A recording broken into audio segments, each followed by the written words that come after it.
Hello बच्चों। अभी तक हम लोग रिलेटिव मोशंस का जितने भी पार्ट को फिनिश किया है, वहां से जेईई मेंस में किस किस तरीके के क्वेश्चंस आए हुए हैं, आओ कुछ क्वेश्चंस को हम सोल्व करने की कोशिश करते हैं। ओके बच्चों, उसमें से एक क्वेश्चन हमारे पास ये है। क्वेश्चंस क्या कहता है, ध्यान से सुनिएगा।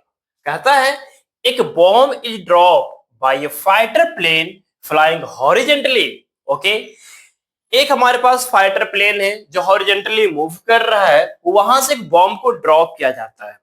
अभी आप लोग देख रहे होंगे, लाइव टेलीकास्ट भी चल रहा है ना। चलिए, to an observer sitting in the plane, एक ऑब्जर्वर है जो उसी प्लेन के अंदर बैठा हुआ है। The trajectory of the bomb is, तो उस ऑब्जर्वर के रिस्पेक्ट में बॉम्ब का, जो बॉम्ब आपने ड्रॉप किया है उसका पाथ को बता दीजिए। अच्छा, एक बात ध्यान से सुनना, अगर ऑब्जर्वर हमारा ग्राउंड पे रहेगा, ठीक है ना, अगर ऑब्जर्वर हमारा कहाँ रहा, ग्राउंड पे, ये हमारा फाइटर प्लेन है, यहां से एक बॉम्ब को जस्ट ड्रॉप किया, तो ड्रॉप करेगा तो इसकी वेलोसिटी क्या होगा, इसकी हॉरिजॉन्टल वेलोसिटी और इसकी हॉरिजॉन्टल वेलोसिटी तो सेम हो जाएगा। हाँ सर, जब किसी भी पार्टिकल को किसी सिस्टम से अलग कर दिया जाता है, जब किसी मूविंग सिस्टम से किसी पार्टिकल को अलग किया जाता है, तो उस इंस्टेंट का जो वेलोसिटी होता है सिस्टम के पास, वही वेलोसिटी इस अलग हुए ऑब्जेक्ट के पास भी आ जाता है। ठीक है, वेलोसिटी हमारा यू हो गया, यानी कि दोनों की हॉरिजॉन्टल वेलोसिटी सेम हो गया। लेकिन हमें मालूम है ये तो कंट्रोल में चल रहा है क्योंकि इसके पास इंजन है, ये तो बॉम्ब है, ये तो नीचे भी आएगा। तो यहां पे बैठा हुआ ऑब्जर्वर क्या देखेगा, ये पाराबोलिक पाथ पे मूव किया। किस पे मूव किया, पाराबोलिक पाथ पे मूव किया, राइट ना। हाँ सर, लेकिन हमें ऑब्जर्वर कहाँ है, ऑब्जर्वर हमारा उसी फाइटर प्लेन के इनसाइड बैठा हुआ है। ओके, इसका मतलब यहां पे कोई ऑब्जर्वर है, इस ऑब्जर्वर के रिस्पेक्ट में इस बॉम्ब के पाथ को बताना है। तो देखना ध्यान से, किसी इंस्टेंट पे बॉम्ब या फाइटर प्लेन यहां पे आ जाएगा तो बॉम्ब यहां पे आ जाएगा, फाइटर प्लेन यहां पे आ जाएगा तो बॉम्ब यहां पे आ जाएगा, फाइटर प्लेन यहां पे आएगा तो बॉम्ब यहां कहीं आ जाएगा। तो बताना जरा, आगे जाता हुआ दिखाई देगा, नहीं दिखाई देगा, केवल नीचे जाता हुआ दिखाई देगा। सर आगे जाता हुआ दिखाई क्यों नहीं देगा, आगे फाइटर प्लेन से आगे जाएगा क्या बॉम्ब, क्या पीछे रह जाएगा क्या, नहीं, दोनों साथ साथ चलेगा क्योंकि हॉरिजॉन्टल वेलोसिटी दोनों का सेम है। तो रिलेटिव वेलोसिटी जीरो हो गया। अब रिलेटिव वेलोसिटी जीरो हो गया, इसका मतलब एक दूसरे के रिस्पेक्ट में इन हॉरिजॉन्टल डायरेक्शन वो रेस्ट पे आ गया। तो हॉरिजॉन्टल कंपोनेंट तो हमें दिखाई नहीं देगा, हॉरिजॉन्टल कंपोनेंट तो फील ही नहीं हो पाएगा, केवल फील होगा तो ये यहाँ पे ये और ये, यानी क्या गया, सीधे गया डाउनवर्ड। तो हाइपरबोला नहीं, parabola in the direction of motion of plane बिल्कुल नहीं, straight line vertically down the plane, yes बिल्कुल। क्लियर है क्या, बस केवल कॉन्सेप्ट का गेम है भैया और कुछ नहीं। आगे चलते हैं। अब यहां पे देखना क्वेश्चन क्या कहता है, a helicopter is flying horizontally with a speed v। ठीक है, एक हेलीकॉप्टर है flying horizontally with a speed v at an altitude h, h height पे है, has to drop a food packet, एक फूड पैकेट को ड्रॉप करता है फॉर मैन, मैन के लिए, ऑन द ग्राउंड। यानी कि एक हमारे पास हेलीकॉप्टर है, ओके, यहाँ पे सपोर्टेड हेलीकॉप्टर है, यहाँ पे हेलीकॉप्टर है, ठीक है, चलिए यहाँ पे हेलीकॉप्टर है। अब यह हेलीकॉप्टर v स्पीड से मूव कर रहा है, हाँ sir, at an altitude h, supported ये ग्राउंड से हमारा h हाइट पे आ गया। Okay, drop a food packet, यहां से एक फूड पैकेट को इसने ड्रॉप किया तो इसका भी स्पीड तो v ही हो जाएगा। हाँ, उसी के जैसा क्वेश्चन है। अब ये फूड पैकेट किसके लिए ड्रॉप किया, कोई एक भूखा हुआ मैन है यहाँ पे, चलिए सपोर्टेड यहाँ पे कोई एक मैन है, इसके लिए ड्रॉप कर दिया। ठीक है, अगर यहां पे आकर के ड्रॉप करता तो इसके पास आ पाता, बिल्कुल नहीं आ पाता। यहां पे अगर हमारे पास हेलीकॉप्टर आ जाता फिर ड्रॉप करता, तब तो ये कहीं और मूव कर जाता, फूड पैकेट है ना, इसीलिए यहां पे आपसे आपका हेलीकॉप्टर जो है वो फूड पैकेट को ड्रॉप करता है। What is the distance of helicopter from the man when the food packet is dropped? यानी जब फूड पैकेट ड्रॉप किया जाता है उस इंस्टेंट पर हमारे पास डिस्टेंस क्या होगा इसके बीच, ठीक है क्या? ये डिस्टेंस आपसे पूछा जा रहा है। प्यारे बच्चों, हमें मालूम है कि ये जो फूड पैकेट है वो इस तरह के पाराबोलिक पाथ को फॉलो करते हुए मूव करेगा। Yes, okay. तो आपको क्या करना है, ये डिस्टेंस निकालना है। तो ये डिस्टेंस निकालने के लिए आपको ये डिस्टेंस गिवन है, हाँ, बस ये डिस्टेंस निकाल लीजिए। ये डिस्टेंस क्या होगा, रेंज हो जाएगा। तो रेंज क्या होता है, और रेंज क्या होता है बताओ, u इंटू टी। रेंज मतलब हॉरिजॉन्टल डिस्टेंस, और डिस्टेंस इक्वल टू क्या होता है, स्पीड इंटू टाइम। तो स्पीड हमारा कितना हो गया v, और टाइम कितना हो जाएगा, यहां से यहां तक आने में टाइम कितना होगा, वर्टिकली ड्रॉप किया गया है तो टाइम जो होगा वो होगा रूट ओवर 2h बाई में g। यहां पे लिखोगे क्या, 2h बाई जी। क्लियर है क्या? अब देखना, ये डिस्टेंस आपसे पूछा जा रहा था, ये वाला डिस्टेंस, ये डिस्टेंस आपसे पूछा जा रहा था d। तो ये d जो होगा ये राइट एंगल ट्रायंगल के लिए हाइपोटेनस साइड का काम कर जाएगा। जैसे ही हाइपोटेनस साइड का काम करेगा तो ये क्या हो जाएगा, रूट ओवर r का स्क्वायर प्लस में h का स्क्वायर। अब सोल्व करो, आंसर आ जाएगा, ठीक है क्या? आर स्क्वायर प्लस में एच स्क्वायर, सोल्व करो आ जाएगा आंसर।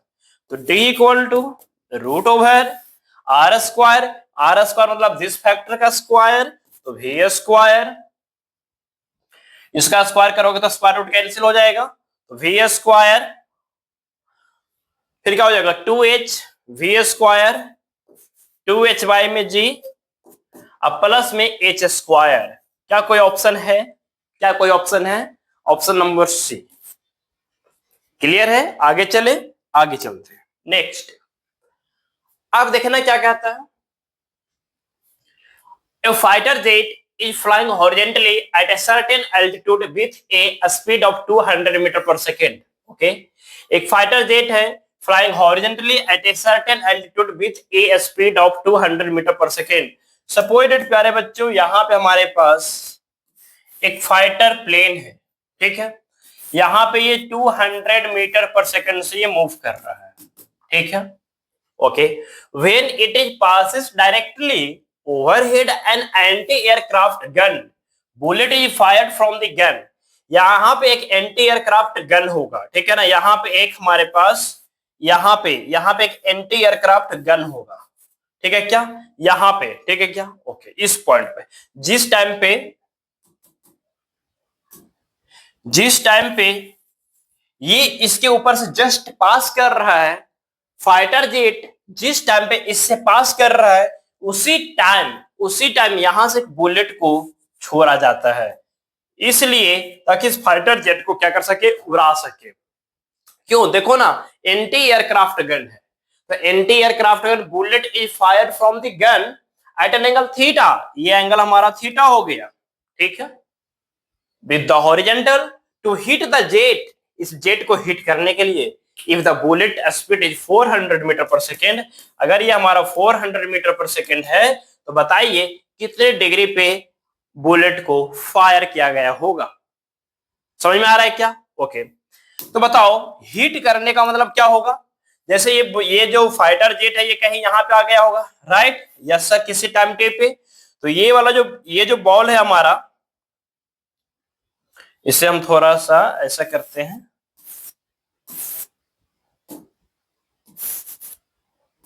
चलिए, ये इस तरीके से जाकर के इसको हिट कर रहा होगा, इस पॉइंट पे आकर के यहाँ पे क्या किया, हिट किया। तो भैया हिट किया तो हिट कब कर पाएगा? जब इसका हॉरिजॉन्टल कंपोनेंट और इसका हॉरिजॉन्टल कंपोनेंट दोनों सेम होगा। सर क्यों?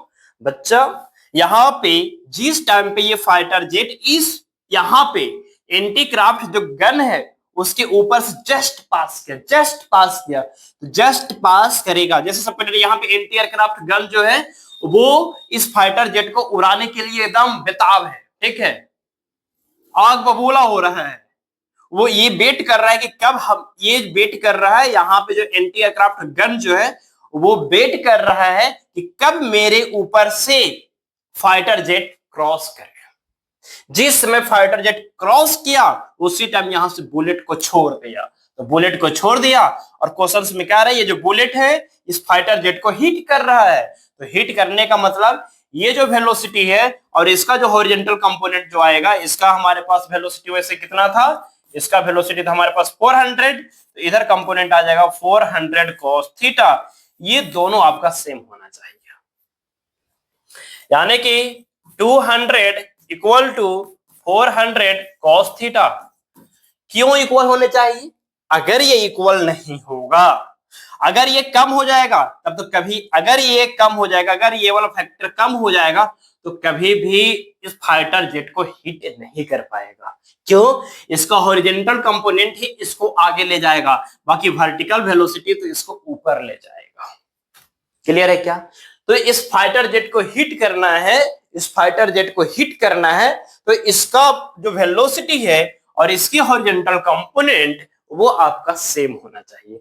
अगर सेम नहीं होगा तो कभी भी वो उसको हिट नहीं कर पाएगा। तो ये 0000 कैंसिल हो जाएगा, है ना। यहां से हमारे पास cos theta equal to 1/2, that means theta हमारा 60 डिग्री आ रहा है। थीटा कितना डिग्री आ रहा है? 60 डिग्री आ रहा है। लीजिए, खत्म। हमने कई बार बोला है आप लोगों को, प्यारे बच्चों, अगर आपको नीट की एग्जाम देना है ना, डॉक्टर बनना है ना, तो अब जेई मेंस का भी क्वेश्चंस बनाना सोल्व करिए। मेंस का क्वेश्चंस में और नीट का पिछले साल के जो क्वेश्चंस आए हुए हैं, अगर तुलना करें तो नीट का लेवल थोड़ा ज्यादा था जेई से, ठीक है ना। इसलिए प्यारे बच्चों, आप ये मत सोचो कि एनटीए ने तो एक बार ही ऐसा गलती की है। नहीं नहीं, एनटीए ने बिल्कुल सही काम किया है। बहुत सारे बच्चे जो होते हैं, जानते हैं क्या करते हैं? तुक्का मारते हैं, इधर उधर कर देते हैं। इसलिए उन्होंने सोचा, भाई डॉक्टर जो होता है वो भगवान का दूसरा रूप होता है धरती पर। जिसके पास नॉलेज है वही डॉक्टर बनने का अधिकार है, ऐसा नहीं, ठीक है ना। इसलिए आपको काम करना है कि जेई मेंस की जो भी क्वेश्चंस हैं इंपॉर्टेंट टॉपिक का, वो जरूर कवर करें आप लोग, ठीक है ना। चलिए तो आगे चलते हैं, next question. A ball is projected vertically upward with an initial velocity of 50 metre per second at t equal to 0। एक बॉल को अपवर्ड डायरेक्शन में प्रोजेक्ट किया जाता है with velocity of 50 metre per second. चलो, यहां पे हमारे पास एक बॉल है जिसका नाम ए दे देते हैं, और यहाँ पे t इक्वल टू 0 पर एक ऑब्जेक्ट को अपवर्ड डायरेक्शन में थ्रो किया जाता है with speed of 50 metre per second, right. Okay sir. At t equal to 2 second, another ball is projected vertically upward। चलो भाई, यहां पे हम देख लेते हैं, यह भी हमारा 50 मीटर पर सेकेंड हो गया, ये हमारा बी नाम देते हैं, लेकिन यहाँ पे हमारे पास 2 सेकंड का टाइम मिलेगा। इसे और इसे प्रोजेक्ट करने के बीच का जो टाइम गैप है वो हमारा 2 सेकंड का है। Okay, vertically upward with same velocity at t equal to what second, कितने सेकंड पर दोनों बॉल मीट कर जाएगा। ओके, देखना जरा ध्यान से, देखना जरा ध्यान से। जब 2 सेकंड पे इसे थ्रो करोगे आप, तो 2 सेकंड में ये बॉल कहीं यहाँ पे आ जाएगा ना जी, सपोर्टेड बॉल यहाँ पे आ जाएगा। हाँ, जब यहाँ पे आ जाएगा बॉल, तो बताना यहाँ पे जब बॉल आ जाएगा तो यहाँ पे कितना स्पीड इसका हो जाएगा 2 सेकंड के बाद। यहाँ पे टाइम हमारा 2 सेकंड का हो गया, तो 2 सेकंड के बाद यहाँ पे स्पीड कितना हो जाएगा? जब तक 2 सेकंड में इसको प्रोजेक्ट करोगे तब तक ये ऊपर पहुंच जाएगा, यहाँ पे आ गया। चलिए, ये हमारा डिस्टेंस एस हो गया। स्पीड यहाँ पे कितना हो जाएगा? यहाँ पे स्पीड, फाइनल स्पीड ऑफ ए हमारे पास हो जाएगा, देखना 2 सेकंड है ना, तो हमें मालूम है कि नीचे में acceleration due to gravity act हो रहा है, जो कि यहाँ आपका स्पीड को डिक्रीज कर रहा होगा। तो 1 सेकंड में 10, 2 सेकंड में 20 घटा देगा, तो कितना बचेगा? 30 मीटर पर सेकंड यहाँ पे बच जाएगा। क्लियर है क्या? ये आपका डिस्टेंस निकाल लो, ये डिस्टेंस जो कि रिलेटिव डिस्टेंस का काम कर जाएगा। तो ये डिस्टेंस हमारा रिलेटिव डिस्टेंस का काम कर जाएगा। निकालोगे कैसे? S equal to UT plus में हाफ एटी का स्क्वायर, राइट। अब ध्यान देना, u हमारा कितना है? 50, टाइम कितना आ गया हमारा? 2 का, फिर 1/2 और एक्सीलरेशन 10, नीचे है इसलिए माइनस, और टाइम हमारा 2 का स्क्वायर करोगे 4। 2 से 2 कैंसिल हो जाएगा। अब देखना यहाँ पे 50 दूनी 100 हो जाएगा और 10 दूनी 20 यानी कि 80 मीटर। कितना मीटर? यानी कि ये जो डिस्टेंस हमारा आया वो 80 मीटर आ गया। आपको क्या करना है, ऊपर वाले ऑब्जेक्ट पे जाकर के आप बैठ जाओ, ठीक है ना।